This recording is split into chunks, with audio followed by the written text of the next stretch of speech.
right, good afternoon, everyone. My name is Stella Mayer, and I'm the Director of Alumni Relations here at Kean University. On behalf of the university and the Alumni Association, I'd like to welcome you to today's Kean Connect webinar. This event is the third in a new alumni professional development series that we're calling Kean Connect. Kean Connect will bring you seminars and webinars on a variety of topics surrounding your personal and career growth. Today's webinar is being streamed live and will be saved for alumni to reference in the future. We'll take your questions here today through the chat message in the Blue Jeans app, as well as online through Twitter. Our goal is to make these programs accessible whether you live in Union, Toms River, Windsor, China, or anywhere else in the world. Kean Connect is a subcommittee of the Alumni Leadership Initiative, where alumni volunteers develop professional development programs for alumni. Today's webinar is on the 2016 presidential election. This election cycle feels different, and we have a wider array of candidates that are currently vying for the nomination. So we've invited Professor Gilbert Kahn to speak with us today about this topic. Dr. Kahn is a professor in the Department of Political Science here at Kean. His academic interests concentrate on American government decision-making with an emphasis on executive legislation relations and foreign policy with a special focus on the Middle East.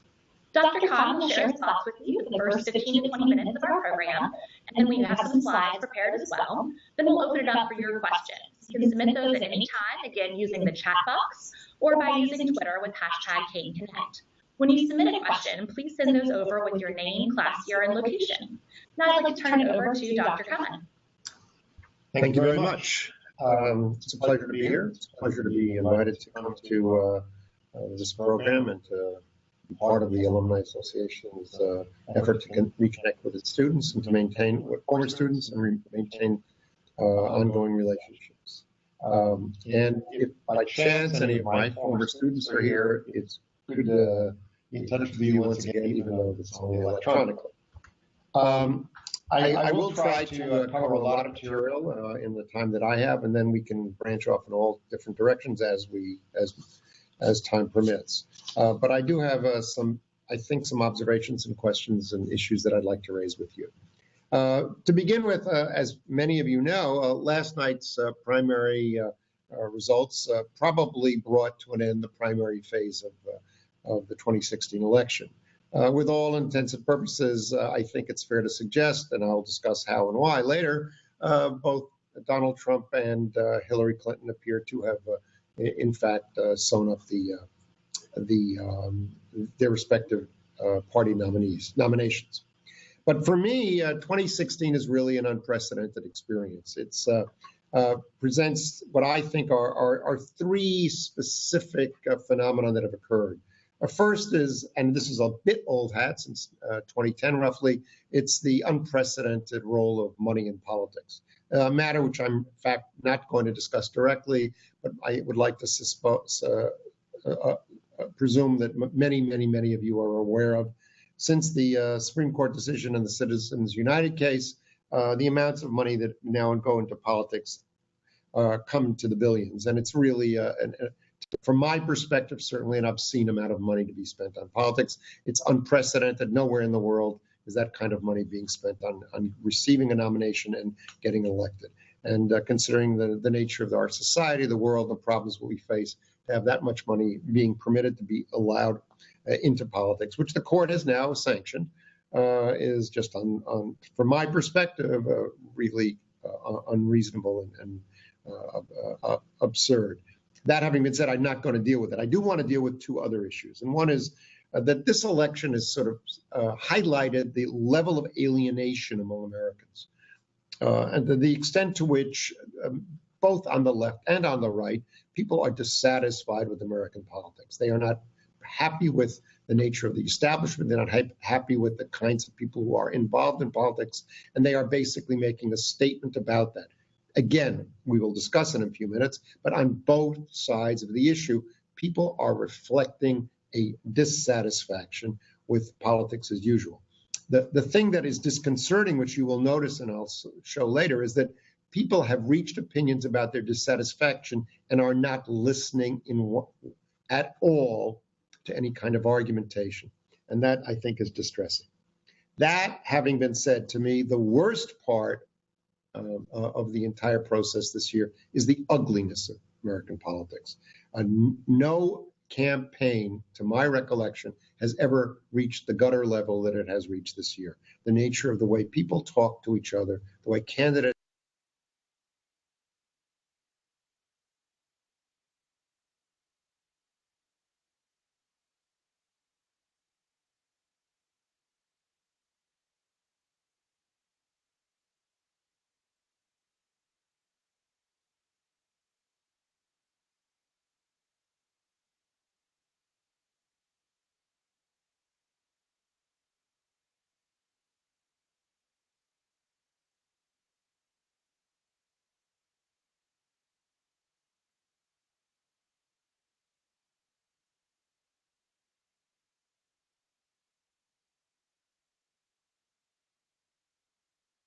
Bernie Sanders is an independent socialist, and we have not had that kind of a genuine candidate ever running before that reaches this level of participation.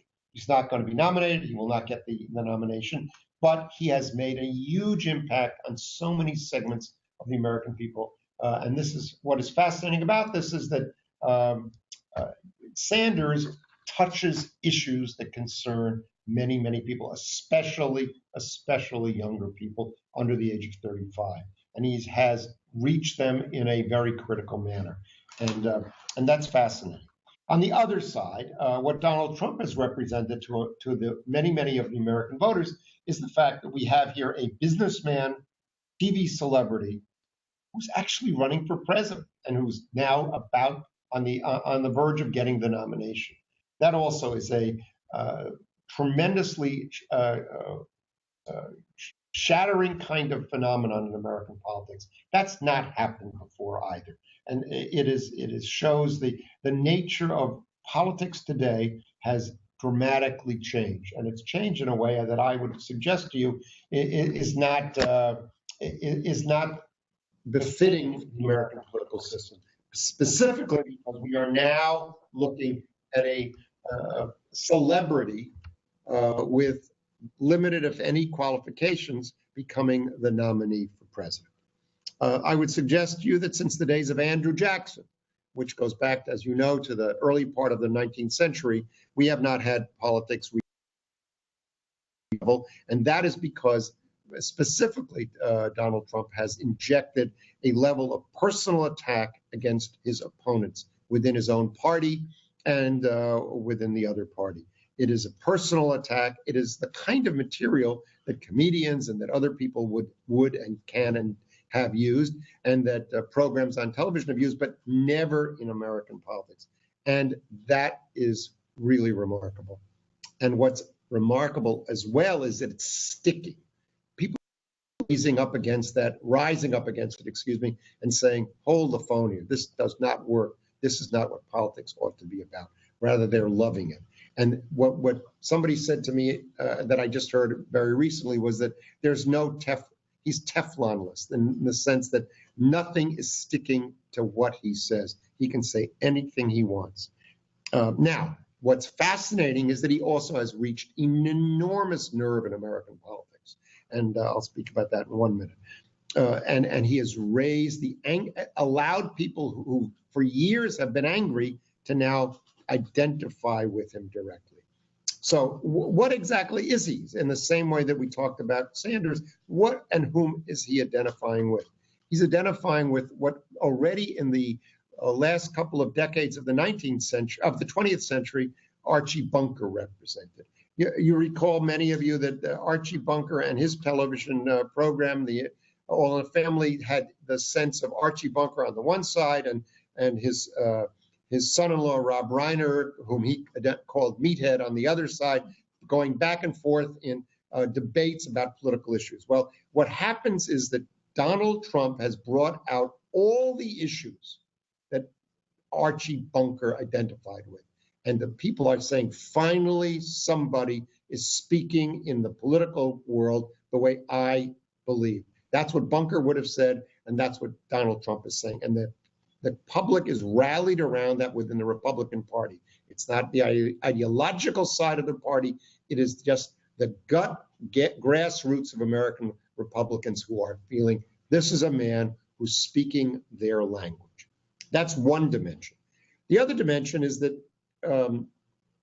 Donald Trump has shown how to use television, how to use it effectively, how to use the media and exploit the media.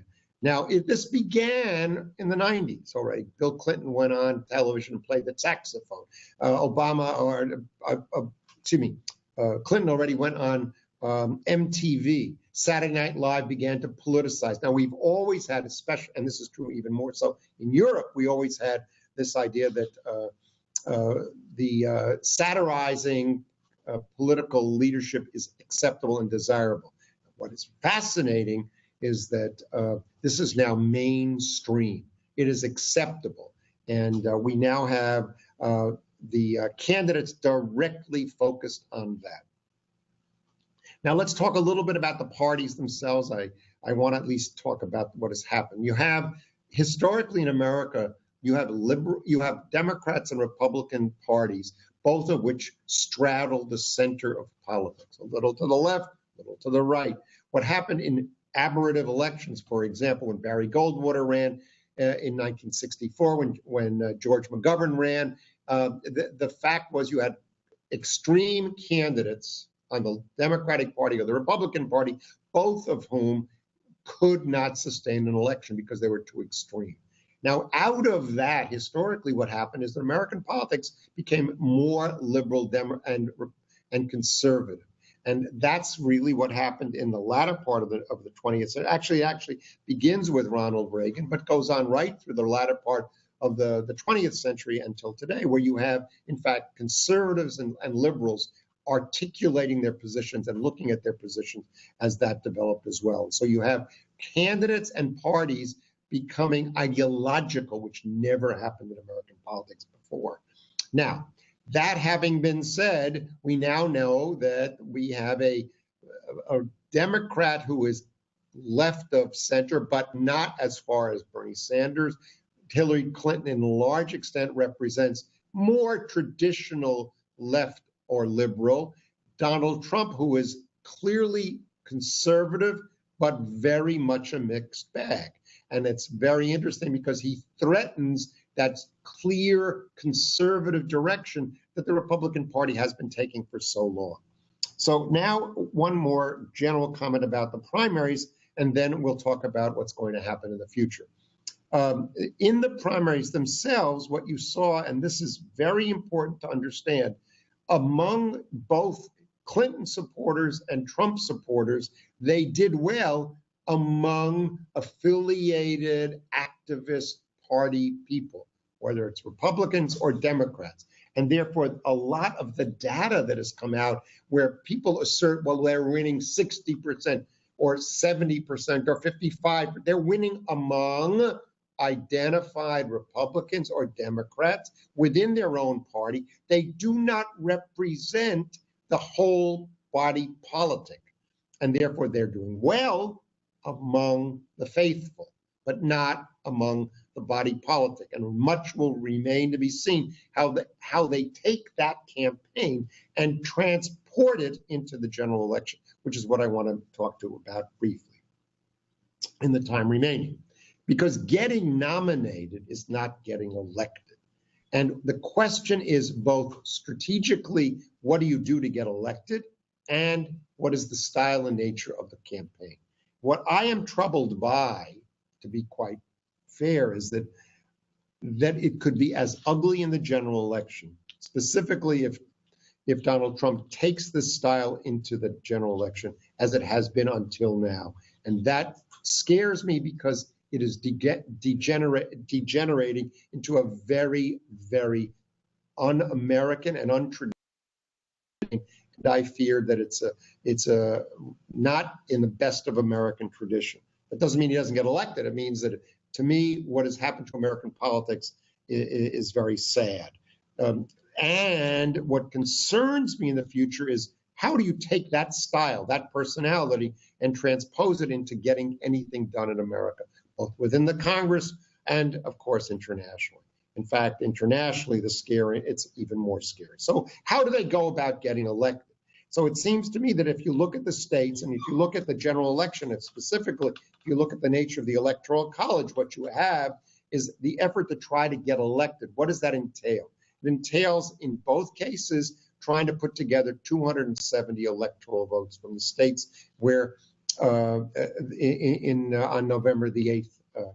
And that is going to be a challenge for both of them. But I think in some respects, Hillary has a roadmap, which is very clear to me. Hillary needs to control the historical base for her party and do three other things. She needs Bernie Sanders to take his campaign to the convention and then turn around and tell his people, we've influenced the agenda, we've influenced the direction. I'm going back to the US Senate and I want you to support Hillary. Will that work? It is not 100% clear by any means that Bernie Sanders, number one, will campaign for Clinton, and number two, whether he will go to his tremendous amount of supporters, especially the younger people who historically do not turn out anyway, and go to them and say, support Clinton. That's on the one side. Secondly, it is essential that the African American voters and the Latino voters vote, that they take their anger with Donald Trump and with the Republican Party to the polls. That historically will require very real activism on the part of the leadership within both of those communities. It will require President Obama to go out on the stump actively for Hillary and push for especially African Americans to turn out. And probably, I believe, will require Hillary to select a Hispanic to be her running mate. There are some names already being discussed. For Donald Trump, the issue will be somewhat more interesting and complicated. But again, number one, I think he will take a much more traditional party, even established figure to be his running mate. And secondly, I think he will calm down somewhat his rhetoric, but he will be pushed. And when he's pushed, I think he will explode. And that will happen regularly. And there will be flare-ups during the campaign. I am concerned also that ultimately the political debate between the two of them, that the actual debate between the two nominees could get pretty ugly. And that will not be effective for Hillary. What happens is this, that Trump's support doesn't care, and the Hillary support will be angry if she gets down and dirty. And I think that's tough, and that could be very difficult. Now, the Electoral College vote should support a Hillary election, a Clinton election, but that will require the young people, Latinos, and African Americans in the key states, which she potentially has as her base. For Trump, it is to solidify and to maintain his current base, to expand it among the large number of independents who have not participated yet, and to win over Democrats, especially lower middle class Democrats who had historically done much of the support for the Democratic Party, who could now switch to him, and who will be attracted by his style. And it's his style and his entire approach which will then bring the campaign to a close.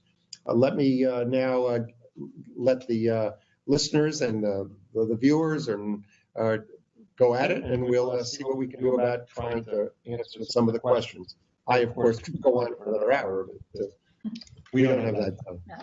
Well, Professor Kahn, we have our first question from Tim Marshall, class in 2012. He asks, why has it turned so ugly this election? What is different about today than previous elections that the public has allowed the candidates to go in this direction where they are slandering each other in this new way? I suggested a little bit earlier, I think, to be very honest, I think that the Trump campaign and Donald Trump himself has used a style that which is really unprecedented in American politics.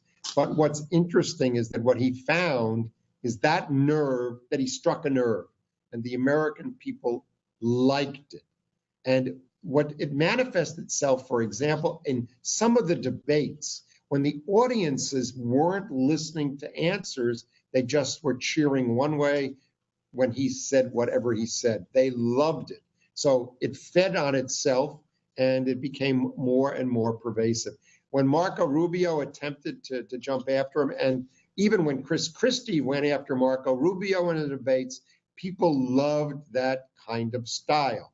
It says something, sadly, about where American politics are today. There has been much less of that yet in the Democratic Party.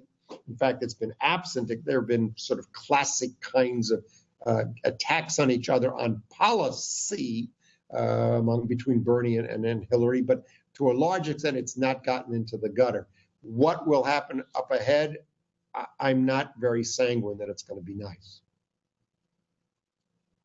Thank you. Our next question comes from Dave, and he asks, historically, Adams, Jefferson, Jackson, Lincoln were all crudely attacked as well. They just didn't have Twitter and social media and instant communication that really highlighted it. Is there a difference in the political election now that we have social media and everything is so immediate? Well, there's no question. I mean, when you deal with this, with social media, with 24/7 news, when you deal with the extent to which people are on top of everything every moment. Look, there's a speech today. He may have just given it in Washington on foreign policy. Cruz has an announcement at 4 o'clock today. There is all of this. Nobody's going to wait to read the paper in the morning. They're going to know immediately. In the old days, it was days sometimes before you found out what happened. It was slowly, it unwound. And the number of public, the voters, the people that affected any of this were smaller. I'll give you one other very interesting. If you looked at the behavior in the U.S. Congress, it always was very genteel, very appropriate, you talked about your respective colleagues from the opposition. You never slandered people. You never jumped on people. They didn't love each other, but they spoke with a level of respect for each other, even in the times of some of those old rock'em sock'em debates of the 19th century.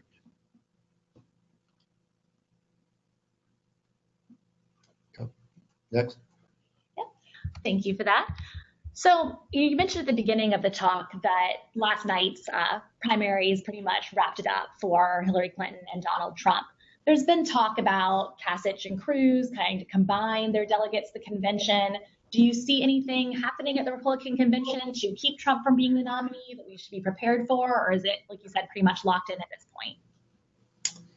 I think there might have been. I think it was too little too late. They were probably 4 to 6 weeks too late in trying to figure all this out. They knew what had to be done. They didn't want to do it. I think it took a long time for them to see the handwriting on the wall. And now I think they're not going to be able to really push this agenda. They will give it one more chance in Indiana. Indiana is the last hurrah for Ted Cruz, without a doubt.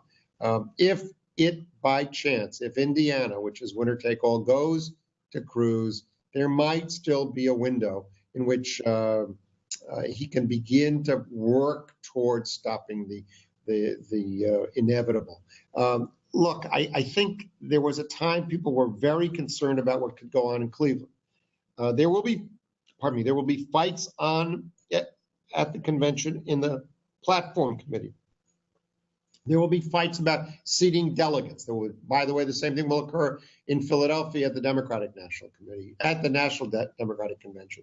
But I think that unless you stop him in Indiana, and I don't really at this point think it's going to happen, it could. But I think that it'll take Cruz pulling off a pretty much a miracle, I think, to do it. It could happen in Indiana. If that happens, it could continue the discussion and the debate around the country. But I think it's going to be very, very, very hard to stop at this point. How about any thoughts on running mates? And is that something you think will transpire at the convention, that we'll start to see might be the vice president candidate with Trump or Clinton? Well, some of the shows this morning said that the 4 o'clock announcement by Cruz is the announcement about his running mate. There were talks yesterday already that he was trying to clear Carly Fiorina to be his running mate. Trump, I think, will hold back. And I don't think Hillary will say a word about a running mate. She will play the more traditional style. I don't think, I think, as I mentioned earlier, I think Clinton could very well opt for a Hispanic running mate in order to solidify and to encourage. And one of the candidates they are talked about is Julian Castro from New Mexico, and an outstanding young up-and-coming Democrat. Other possibilities, it's total idle speculation at this point. But I think Trump will take a more traditional Republican. Okay, we have another question coming in from Dave again. He's asked, is the Republican establishment really going to go quietly into the night? Are they going to let Trump step in? And well, I don't know that they're going to have a choice. I mean, at this point, they're going to have to, as we would say, suck it up and sort of deal with it. It's too late.